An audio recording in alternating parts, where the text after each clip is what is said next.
Welcome to this week's Behind the Poem. Today we have my fave, Bobby Brown. Lighter shade, maybe not for winter, but I feel sparkly. And yet I'm going to do a probably not sparkly poem. I've been thinking all week about this poem. It's called Bully. I wrote it well over a decade ago. I'm fairly certain I wrote it in the period circa 2011, 2012, when I was in a pretty hefty multi-year long bout of depression. And I've been thinking of this poem because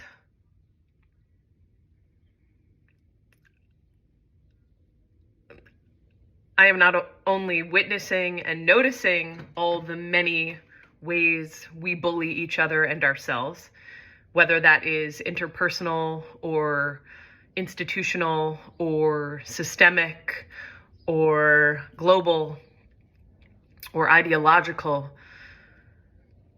I've talked about like math and physics on other episodes of Behind the Poem and Touch Base Tuesdays, and the way I often fixate on math or physics or science as a pathway out of oppression and into liberation, collective liberation for all.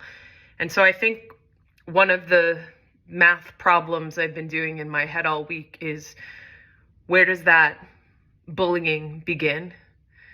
Does how we treat each other systemically start with the ways we might mentally or emotionally or even physically beat ourselves up inside or outside? And as someone who is 19 years recovered from self-harm, who manages anxiety and has a propensity for depression and suicidal ideation, I think about these things a lot. So I've been thinking about this poem, Bully, and it's what I'm feeling called to share this week. And I'll say one more thing. I've been thinking a lot the last few months about the moments where I might have been kinder or more loving to people in my lives, including those that I love personally and professionally, had I been being kinder in that moment to myself. This is called Bully. Bully. Deep into negotiations with my insecurities to bully my eardrums, I whispered, worthless, over and over into the retina of my eyes, until all that stood before me and every mirror was a tattered version of a once optimistic porcelain pedestal. The mirror, suffocated by my waist, so wide now from emotional hoarding. Mornings, which are the hardest, offer the monotony of this daily uphill hike. Evenings, which are the easiest, grant the apex calm of security, but only just in time to lay down and fall victim once again to sleep's rewind button. There are too many months in this pattern. This pattern, a slinky pummeling down the staircase over and over and over until perfectly landing on the basement floor of this house, this body in which I once lived. This is now a vacant house. This is now an unkempt disaster of bones that once sheltered a good life. This life still so good, but clandestine in the shadows of some foggy falsehood, too hazy for my bullied eardrums to translate into something hopeful. The flashlight batteries have erupted into acidic dust. The candle wicks has shriveled into forgotten ashes.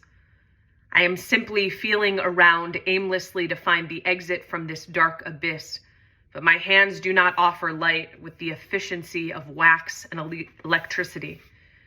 There are no transactions navigating their way from my palms to the walls of this cave here. I am stuck with an intuition too grossly manipulated and traumatized to reassure any part of my body that it is on the right track.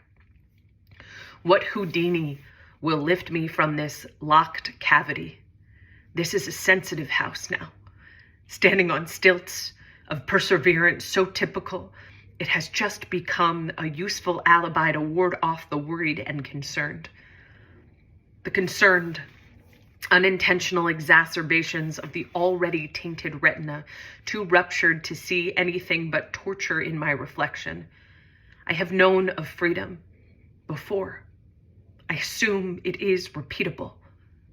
I assume it still must taste like the skeleton of my former self, holding up a white flag, begging myself, surrender from this nightmare. As I read that, it was like, who am I to use metaphors when very real houses are utterly destroyed? What a privilege to get to come home to our bodies when we are alive. And what a privilege to have a home and a house to bring our bodies that are also our homes to rest. Take care.